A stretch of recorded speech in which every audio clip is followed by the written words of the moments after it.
दोस्तों, आज मैं आपको एक ऐसी कहानी सुनाने वाला हूँ, जो आपको सोचने पर मजबूर कर देगी। सोचिए, अगर आपके सामने अचानक एक अजनबी आ जाए, जिसके कपड़े 1950s के हों, जिसके पास एक पुराना कैमरा हो और वो कह रहा हो, मैं अभी-अभी 1958 से आया हूँ। क्या आप यकीन मानेंगे या उसे पागल समझेंगे? लेकिन ये कहानी किसी फ़िल्म की नहीं है, ये एक रियल डॉक्यूमेंटिक मिस्ट्री है। इस आदमी का नाम था सर्गी पोनोमेरेंको, एक ऐसा इंसान जो कहता था कि वो टाइम ट्रैवलर है और फिर अचानक से एक दिन गायब हो गया। साल था 2006, जगह कीव यूक्रेन। एक जवान आदमी शहर की सड़क पर नजर आया, लेकिन उसमें कुछ अजीब था। उसके कपड़े आज की दुनिया से मेल नहीं खा रहे थे।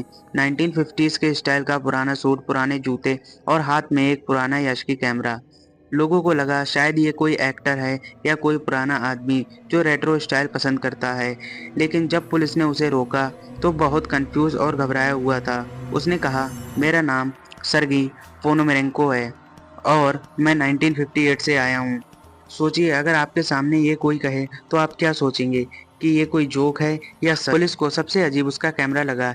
ये याशिकी 44 नाम का मॉडल था जो 1950s से 60s में ही अवेलेबल था। सर्गी कहता है, मैं तस्वीरें खींच रहा था, अचानक एक ऑब्जेक्ट दिखा और जब मैंने आंखें खोली तो मैं 2006 में था। पुलिस ने कैमरे से रोल निकालकर डेवलप कराया और जब फोटोग्राफ सामने आए तो सब शॉक हो गए। तस्वीरों में कीव शहर के नज़ारे थे, लेकिन आज के नहीं, 1950s की सड़कों की झलक थी, पुरानी बिल्डिंग्स थी, उस जमाने की कार, सर्गी और उसकी गर्लफ्रेंड की भी तस्वीरें थी। लेकिन सबसे डरावनी बात थी, कुछ फोटोज में ऐसे प्लेसेस थे जो उस समय मौजूद थे, 2006 तक गायब हो चुके थे। मतलब ये फेक होना ऑलमोस्ट इम्पॉसिबल था। पुलिस ने सोचा शायद ये आदमी मेंटली अनस्टेबल है, तो उसे हॉस्पिटल में एडमिट कर दिया।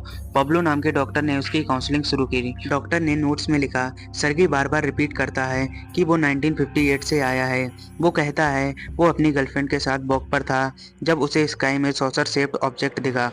उसके बाद उसकी याददाश्त धुंधली हो गई। लेकिन जब सर्गी ने कीप का पुराना नक्शा ड्रॉ किया, तो उसमें ऐसी जगह दिखाई गई जो सच में एग्जिस्ट करती थी, लेकिन अब मॉडर्न कीप में नहीं थी।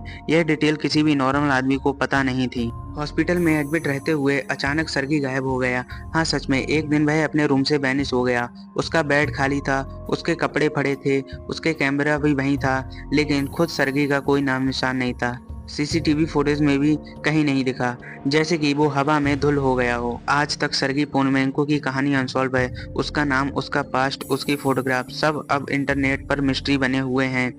क्या वो सच में टाइम ट्रैवलर था या फिर किसी बड़ी गवर्नमेंट कॉन्स्पिरेसी का हिस्सा?